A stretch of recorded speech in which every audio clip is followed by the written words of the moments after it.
atividades que pertencem às áreas mencionadas. A mensagem que eu trago é um ditado chinês e foca na colaboração e no compartilhamento de conhecimento. Se dois homens vêm andando por uma estrada, cada um carregando um pão, e ao se encontrar, eles trocam os pães, cada homem vai embora com um.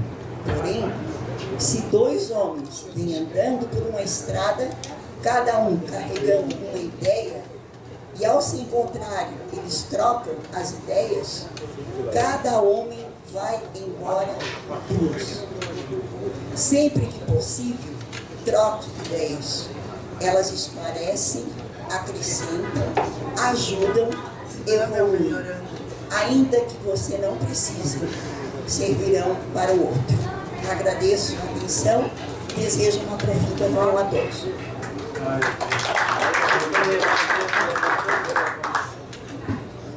Bom, o companheiro Augusto justificou a sua ausência, assim como a companheira Janaína.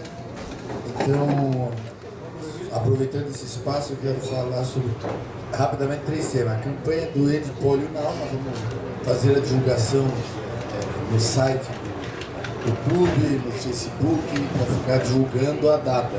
E eu estive numa reunião segunda-feira no Rotary Jurerê, participando lá, e teve a ideia de, em conjunto, tentar repetir o que aconteceu em outra oportunidade, em que o Avaí, parece, entrou em campo com a camisa da campanha, isso divulgado no país inteiro. Na época o Avaí era da Série A, acho, né? Não, mas emplacou a única capa dupla da revista da reportagem de todos os tempos. Isso, Então eu já entrei em contato com o marketing de Figueirense, estamos esperando, eles vão entrar em contato para saber algumas orientações de como realizar isso. O Rotary Jurerê quer fazer essa ação em conjunto. Isso depende também de regra da CBF, se permite ou não a forma como se faz a divulgação. Ficaram de entrar em contato. Com relação ao hepatite zero, eu entrei em contato com o marketing do Floripa Shopping e eles já vão achar uma data para o mês de novembro. Eu pedi até que fosse no final de novembro para ter tempo de organizar. Nós fazemos uma campanha lá durante um dia inteiro dentro do shopping. Nós também já ficaram felizes com a ideia e nós vamos só compatibilizar a agenda. E no dia 1º eu vou me reunir com aquele rapaz que esteve aqui, que é o responsável pela divulgação na região sul do hepatite zero, que eu fiz um desafio a ele. E é claro que um 10 vezes maior a nós, que é a Associação Brasileira de Portadores de Hepatite montar aqui em Florianópolis ou em algum lugar de Santa Catarina, mas talvez aqui, uma clínica como eles têm em Porto Alegre, para fazer o atendimento gratuito aqui, para que os catarinenses não precisem se deslocar ao Rio Grande do Sul. A associação aceitou o nosso desafio, vai me trazer o projeto, vou me reunir, eu pedi por escrito, com, obviamente, a contrapartida nossa, que é buscarmos adquirir a máquina Fibroscan para a clínica. Se nós conseguirmos a máquina, eles montam aqui com o médico, secretária, com todo mundo aqui em Florianópolis. Esse é um grande desafio. Então, essa conversa aliada à conversa com o Ministério Público do Trabalho, nós podemos conseguir, então, os recursos que pode parecer volumoso, 400 e poucos mil reais, é muito pouco perto das multas que se aplicam aí. Então, os encaminhamentos estão nesse sentido, estão evoluindo. A Associação Brasileira, então, já concordou em bancar uma clínica aqui em Florianópolis, com médico, todos os profissionais habilitados para atender aqui, como eles fazem em Porto Alegre. E agora nós vamos atrás da marca. Semana que vem, teremos reunião normal. Esse é daqueles meses que tem 5 semanas. Eu acrescentei uma semana por conta da festiva. Naturalmente, a última semana, nós não fizemos reuniões por conta da festiva. Mas, como nós estamos no mês de outubro, hoje eu conversei com a jornalista a Gutierrez, a Luísa Gutierrez, e ela se colocou à disposição para divulgar algumas coisas. Eu estou querendo divulgar na imprensa a Bolsa pela Paz, etc., na coluna. E ela é coordenadora do projeto Outubro Rosa, uma das coordenadoras aqui em Santa Catarina. Então, como nós estamos no mês de outubro, semana que vem nós teremos uma palestra referente ao Outubro Rosa pela jornalista Luísa Gutierrez. Já está confirmado, então nós teremos a reunião normal semana que vem aqui no horário do almoço. Agora nós vamos à palestra do nosso companheiro Nilton Cunha, que eu convido para que venha sentar aqui, e que será antecedida pela leitura do currículo pela companheira Maria Terina.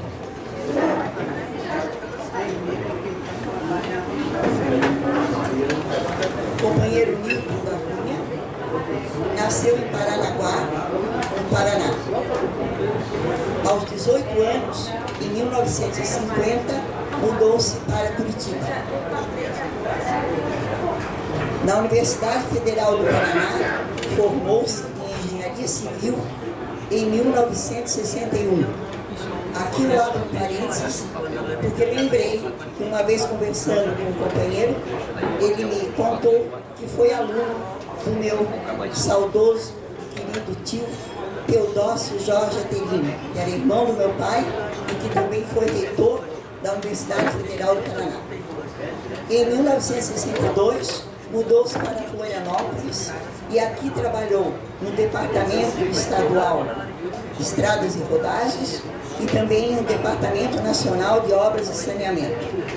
Em 1970, ingressou no magistério como professor da Universidade Federal de Santa Catarina, onde atuou por 23 anos.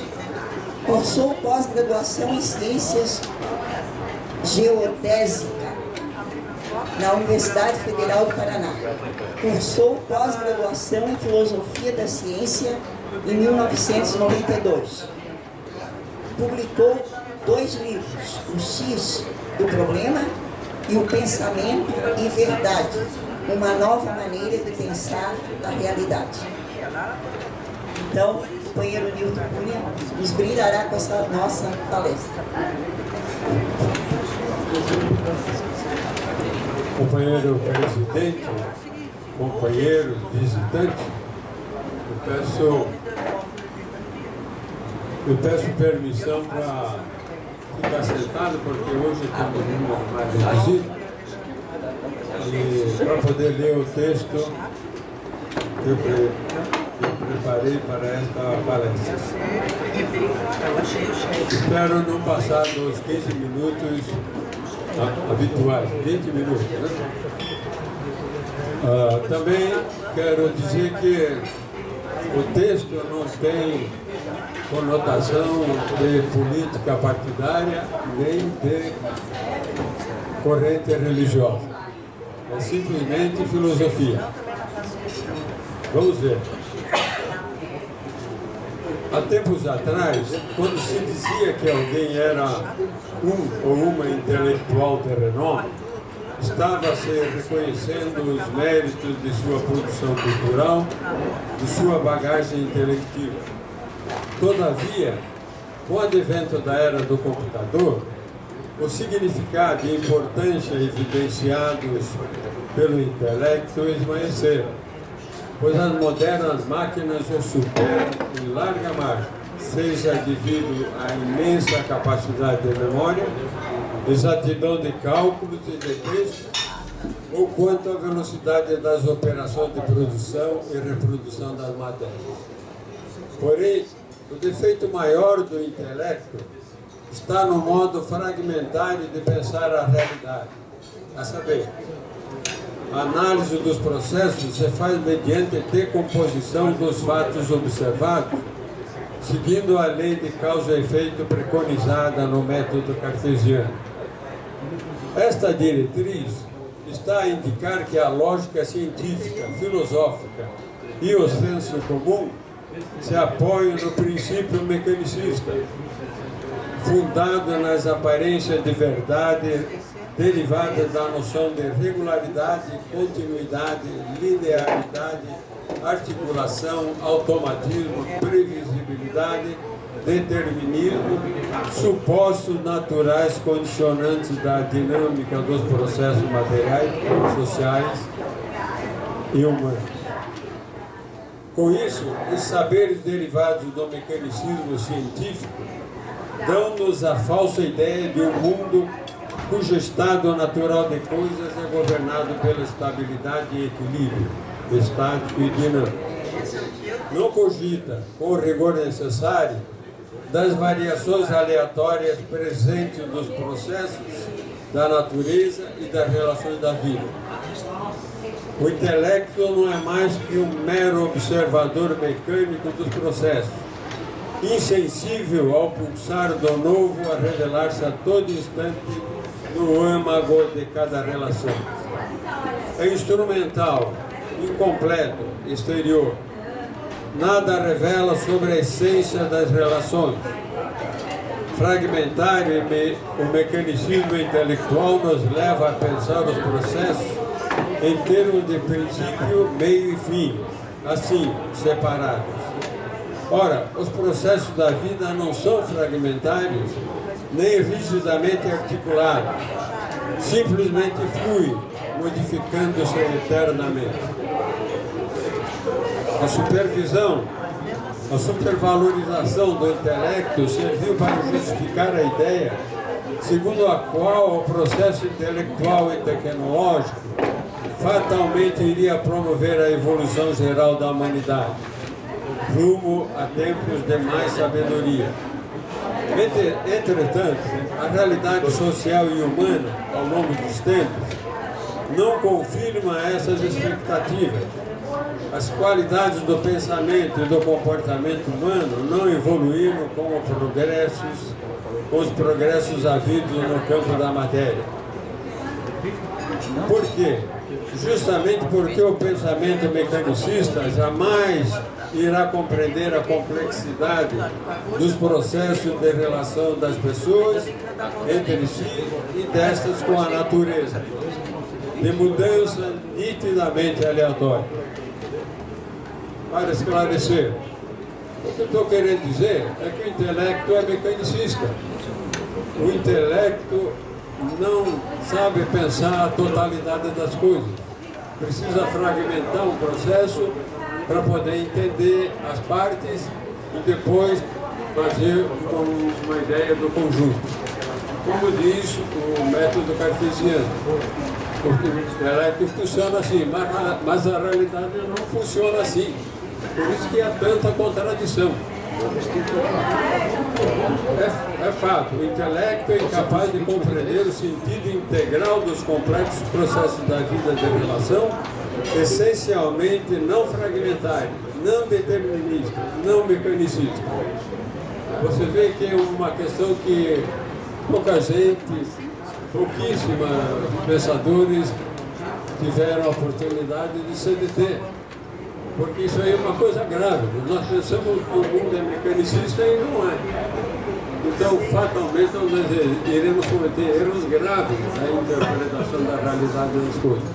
Principalmente nos processos complexos, como são as relações sociais e humanas. Por tais razões, é de se limitar o uso do método intelectual aos casos de relações lineares, conforme os fenômenos estudados na física clássica, na química, na biologia. Por exemplo, queda livre dos corpos, flexão de certos materiais, reações químicas, a atividade da natureza, nos quais subsiste relação direta entre causa e efeito. Relações complexas. Agora vamos ver as relações complexas. A relação das pessoas entre si, seja na família, nas sociedades local, nacional e internacional, são complexas. Portanto, sua compreensão há de dar-se mediante observação do significado integral ou totalidade dos fatos. Porém, não é esse o procedimento adotado pelas pessoas comuns e intelectuais. Com efeito, a falta de método para analisar os processos complexos, a opção é adotar uma ideologia. Por que existe a ideologia?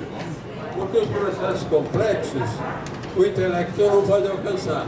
Então alguém pensa numa ideologia para simplificar as coisas. Mas a ideologia tem seus problemas.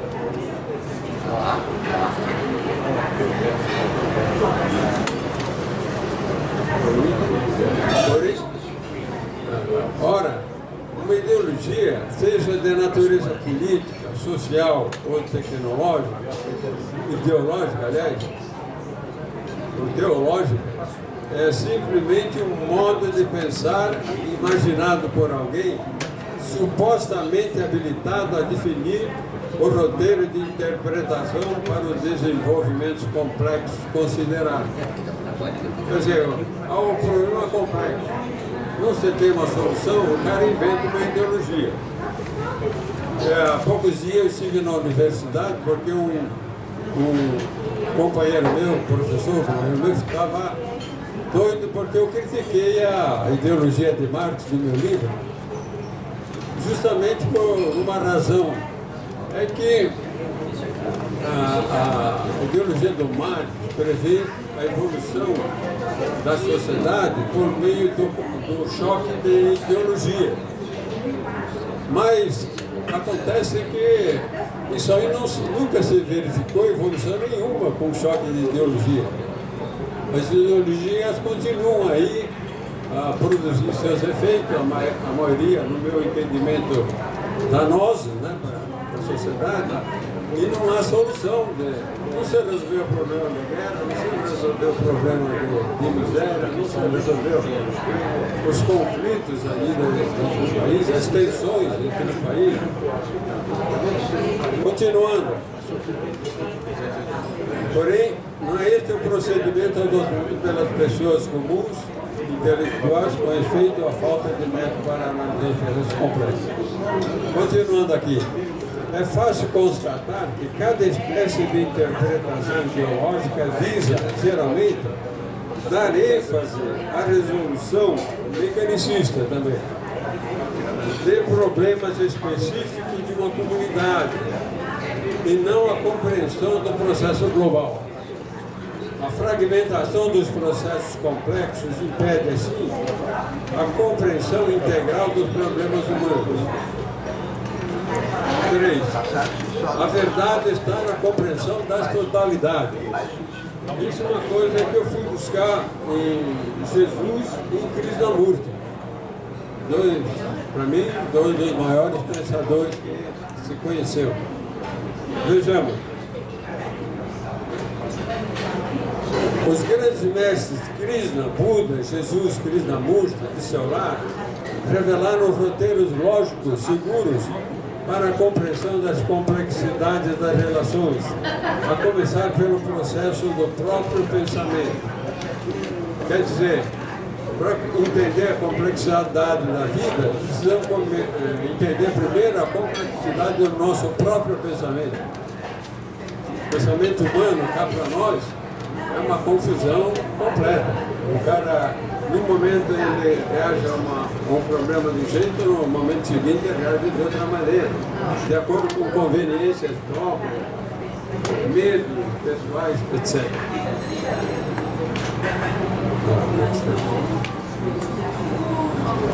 Diferentemente do método cartesiano, os mestres maiores preconizam a compreensão de realidades complexas não pela fragmentação dos fatos, porém mediante a análise do significado integral ou totalidade do desenvolvimento complexo. O método de análise dos problemas da vida, revelado pelos mestres, permite concluir que o erro fundamental dos humanos está em tentar compreender o todo, mediante a análise das partes, portanto fragmentando. Com isso, se perde a compreensão do sentido integral dos processos. Disse Jesus, ó, uma das coisas, infelizmente eu não vi nenhum cristão tratar disso. Eu fui buscar lá na Bíblia, no Novo Testamento. Uma árvore pode perder um ramo e ainda assim continua viva, mas não se lhe retire a seiva que a árvore morre. O que significa isso? Significa dizer que os ramos têm sua importância no conjunto árvore, mas não é a sua essência. A seiva, sim, é um elemento essencial à vida da planta. Logo, a compreensão da totalidade da vida da árvore há de ser feita pelo seu significado integral, a partir da identificação do elemento vital aceito. Então, isso está lá em Jesus, né? Precisava ser refletido mais. O que quer dizer? Que a gente precisa pensar no problema complexo a partir do seu elemento essencial. Se nós queremos combater a fome, nós temos que pensar o que leva a fome de muita gente. Falta de dinheiro, falta de alimentação. Então, o problema essencial é a fome. Não se pode cogitar de problema político, nem social, nem de nenhuma ordem. Tem que ir direto no problema. E a partir daí, estudar o meio de resolver o problema. O problema é a guerra. Eu sempre pensei que os governantes deveriam estar pensando sempre, quando se reuniam, na totalidade dos países da Terra. Mas não, o cara sempre diz, não, vou fazer tal coisa porque tal país é meu amigo. Então eu vou ajudar porque é meu amigo. Acho que essas coisas só complicam a situação. Todo problema que é da humanidade tem que ser pensado pela totalidade da humanidade, pela totalidade Terra. Nunca fragmentando os processos. A compreensão do sentido integral dos processos de relação é fundamental à humanidade, pois este é o meio seguro de se alcançar solução justa aos complexos e críticos problemas que assolam a todos os países desenvolvidos ou não. O mero desenvolvimento tecnológico, econômico e cultural dos povos não é o bastante para nos livrar das crises, das violências oficiais ou clandestinas, das misérias humanas registradas desde o início da era denominada civilização. Compreensão integral da mente.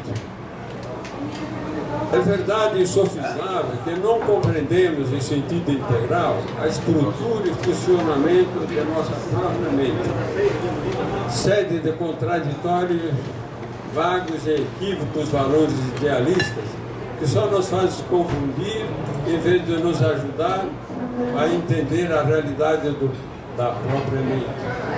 É por isso que os mestres pregam esta verdade. O despertar do ser humano para a sabedoria há de dar-se no autoconhecimento. Autoconhecimento é compreensão da estrutura mental. Senão, jamais nós iremos nos compreender.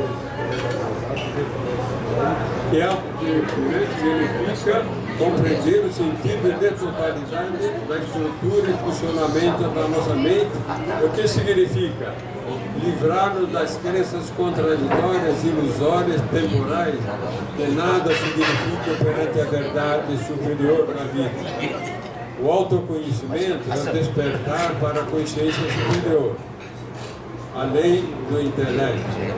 É a porta de acesso à sabedoria. Isso já Sócrates dizia lá no tempo da Grécia Antiga.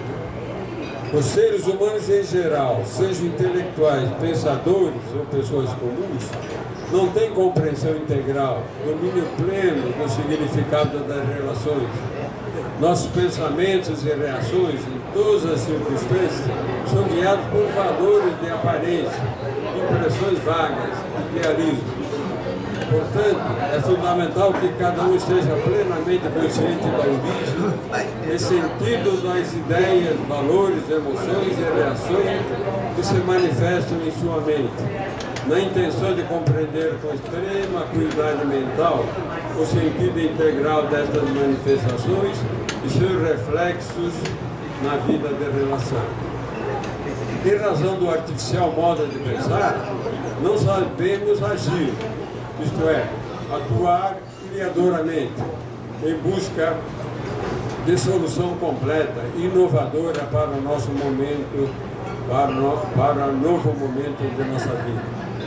O que fazemos é reagir aos estímulos extremos de acordo com nossas crenças artificiais, fantasiosas e preconceitos gravados na mente.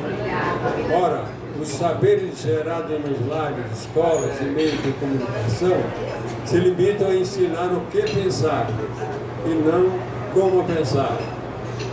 Os fatos reais, internos e externos das pessoas. Educação verdadeira.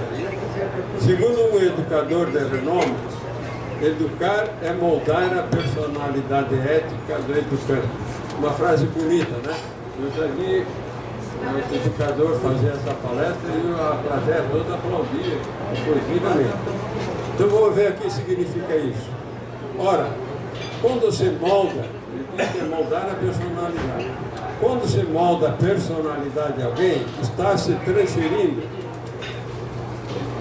nossos condicionamentos contraditórios, traumas, egocentrismo, mania. Por sua vez, a ética é um sistema de regras de convivência fundado em valores teóricos, artificiais, idealistas. Não se inclui no rol das grandes virtudes, na virtude sublimada.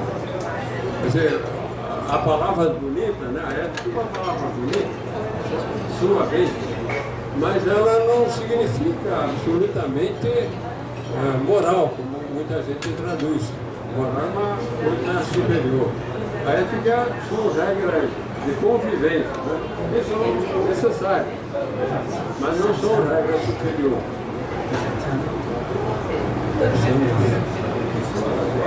Para o pensador J. Krishnamurti, educar não significa ensinar o que pensar. Aquilo que se ensina a título de educação são conceitos pré-moldados, incompletos, impregnados de vagos ideais.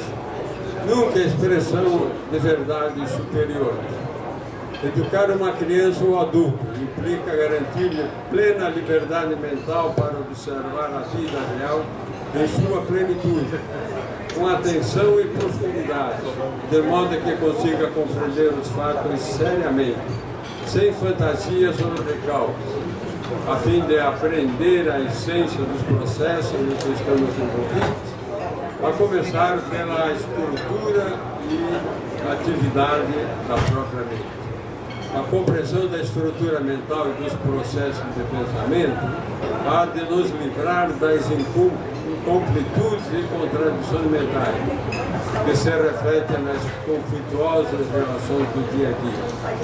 Com efeito, nunca aprendemos a agir com sabedoria, só a reagir e com base em ilusórios valores de vida, porque jamais pensamos inspirados na verdade superior dos fatos. Não sabemos criar. Viver criadoramente significa compreender o sentido integral do processo que se está vivendo, para oferecer respostas originais, criadoras, inspiradas na verdade superior. A libertação mental da carga de valores contraditórios e equivocados, acumulados ao longo de experiências mal vividas e mal compreendidas, ou assimiladas das culturas dos povos, é providencial e urgente, para que o indivíduo se livre dos conflitos e fantasias em que estamos todos envolvidos. Do exposto, é de se concluir que a verdadeira educação há de começar pelos pais, professores e comunicadores de massa. Olha, os comunicadores de massa não veem ninguém que tudo. O que sai de barbaridade, né, nessa imprensa de todo jeito, é de assustar todos. Eu vejo aquelas novelas da Globo, né? Criança, no horário de criança está assistindo ela, que é uma calamidade. Não tem julgamento para isso. Pode começar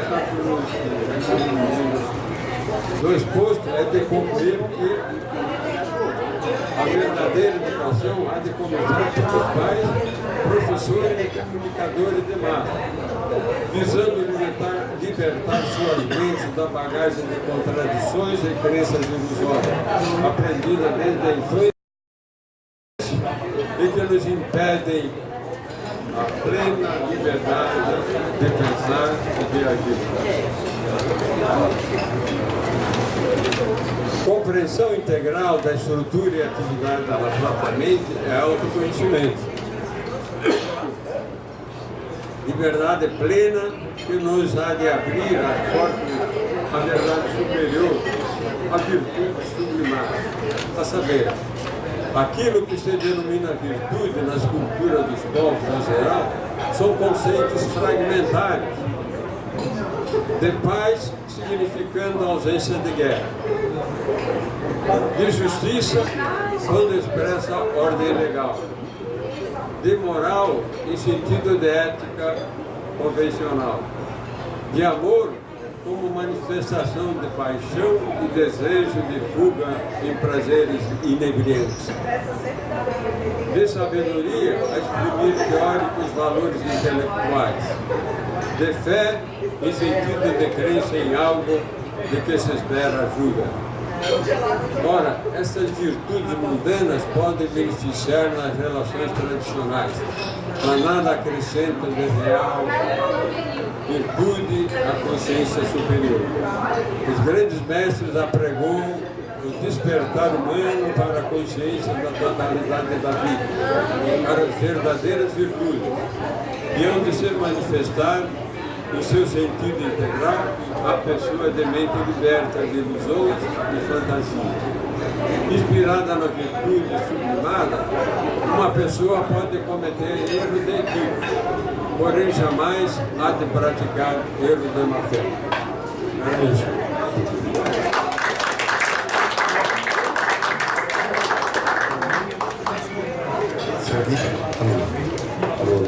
Alguém deseja fazer algum comentário, algum questionamento? Então, em nome do clube, eu quero primeiro dizer que a palestra vem ao encontro do importante projeto que o clube está participando, Santa Catarina Bela Educação, em parceria com a Fiesc, o distrito entrou. O nosso clube foi o primeiro que entrou nesse grande projeto de subsídio global, que nós estamos fazendo parte. Hoje eu estive com o companheiro Van, não sei se o companheiro Éder pode estar lá, na Fiesc, está tendo um seminário internacional de educação. Assisti 3 palestras fantásticas, uma americana e 2 médicos que estão tratando sobre a ciência pela educação.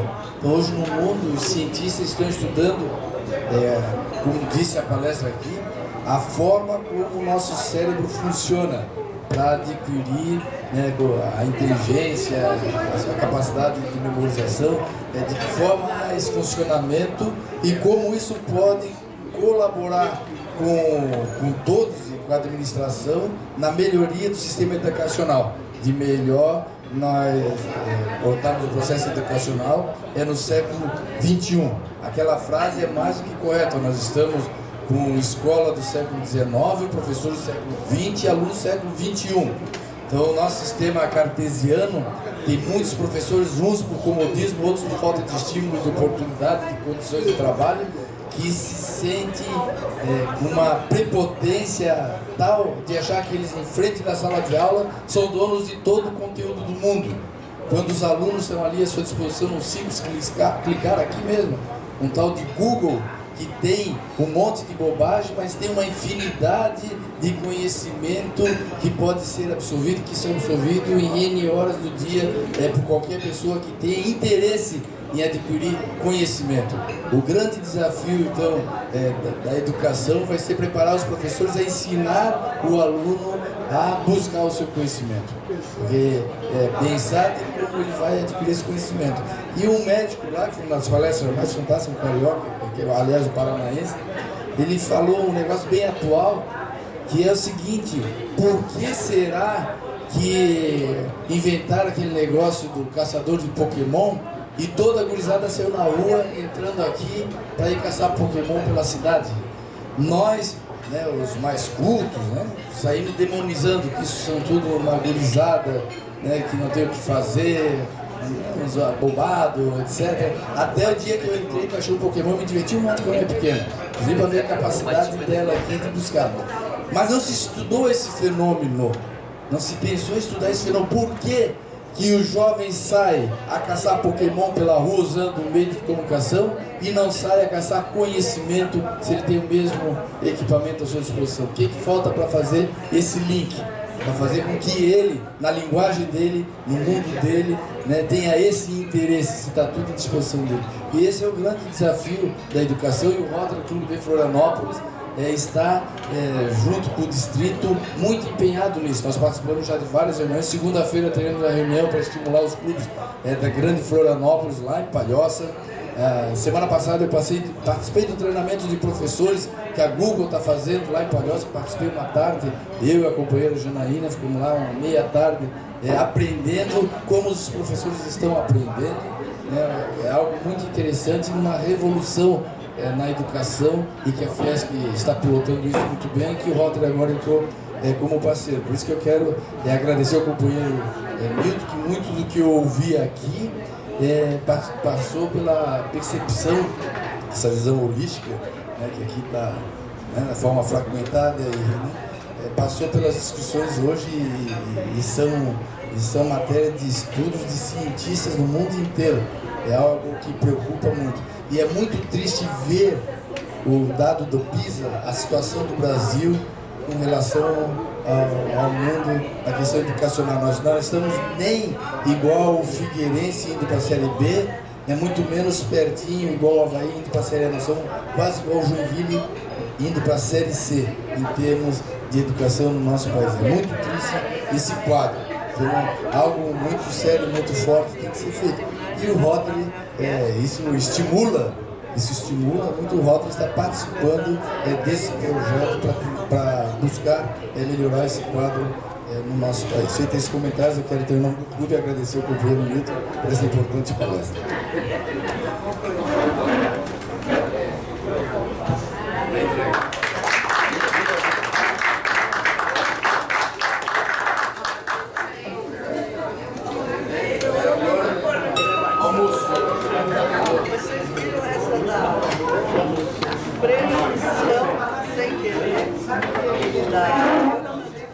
Então nós continuamos, o companheiro João vai fazer o sorteio do programa do vinho.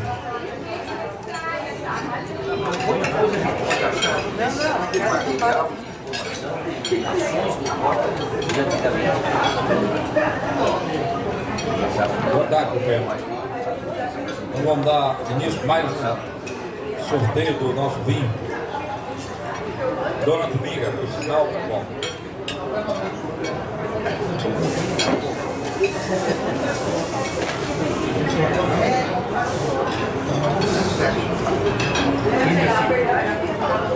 Qual o número?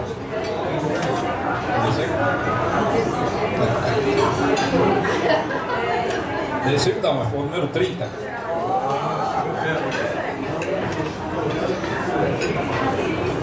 Guilherme Rodrigues de Lisboa.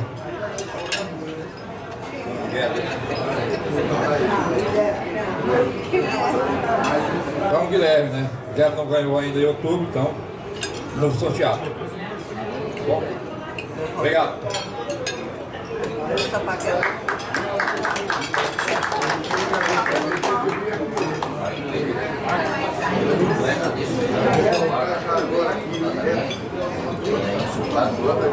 Passa a palavra ao companheiro Éder e a companheira Islândia, ou vice-versa, que escolher. A Islândia para um relatório sobre a festiva e prestação de contas.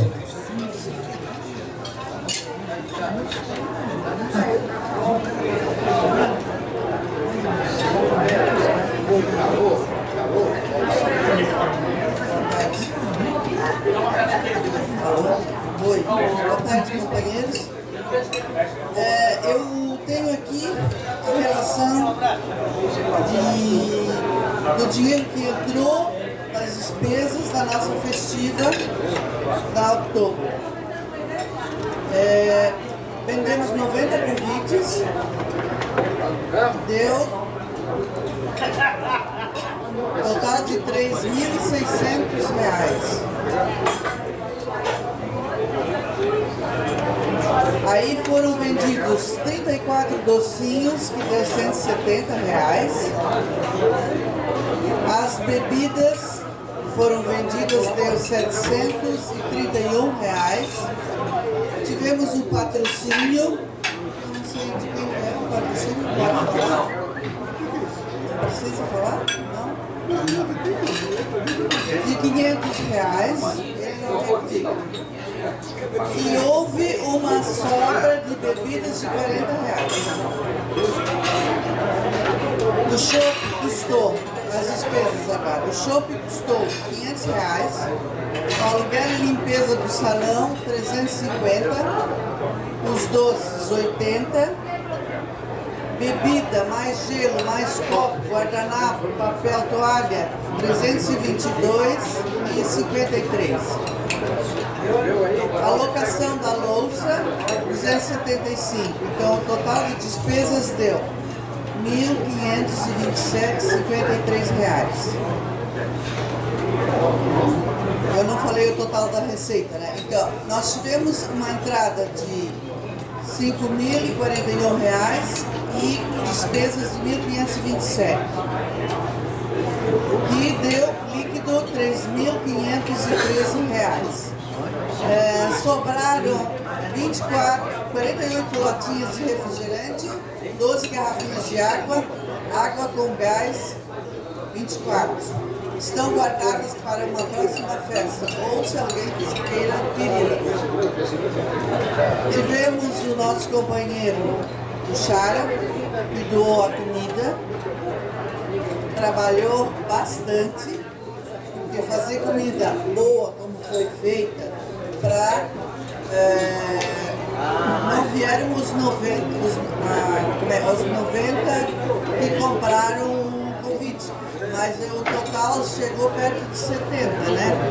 72. Então fazer comida para 72 pessoas, uma comida saborosa, e ainda sobrar comida, sinal que foi muito bem feito. A Maria, o Alceu e eu também colaboramos, fazendo um pouquinho de força, carregando mesa, cadeira, botando toalha. A Maria fez uns vasinhos bem bonitinhos, trouxe as flores da casa dela. Eu levei um pãozinho que alguns comeram de manhã. A Janaína e o Adriano também colaboraram bastante, inclusive a esposa do nosso presidente. Ele também trouxe os músicos que alegraram muito a nossa festa. Eu acho que ele que patrocinou isso. E que mais patrocinasse mais coisas, né? Que eu não saberia dizer, quer dizer. Só que a cantora não ganhou o cachê dela. Então, gente, eu acho que foi uma festa animada, foi uma festa de integração, tá? Eu acho que isso é muito importante para nós do Rotary, que a gente não se reúna só para trabalhar ou arrecadar dinheiro, mas que tenha também o objetivo da diversão, da integração.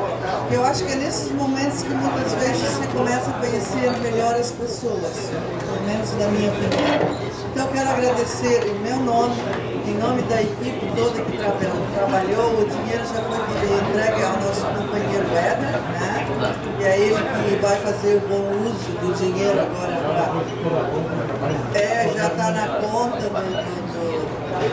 Rotary, projetos humanitários.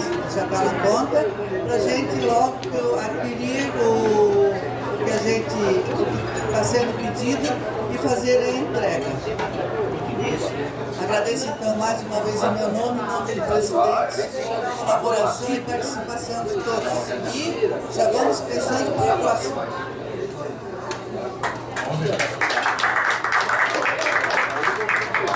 Bom, obrigado, a Islândia traduziu o sentimento aí de todo esse trabalho, dessa festa. Muito obrigado a todos. E agora nós vamos continuar no almoço, mas vamos formalmente encerrar a reunião. Convido a todos para de pé saudarmos a bandeira nacional.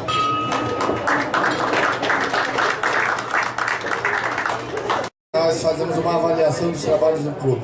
Agora vai ser prova discursiva.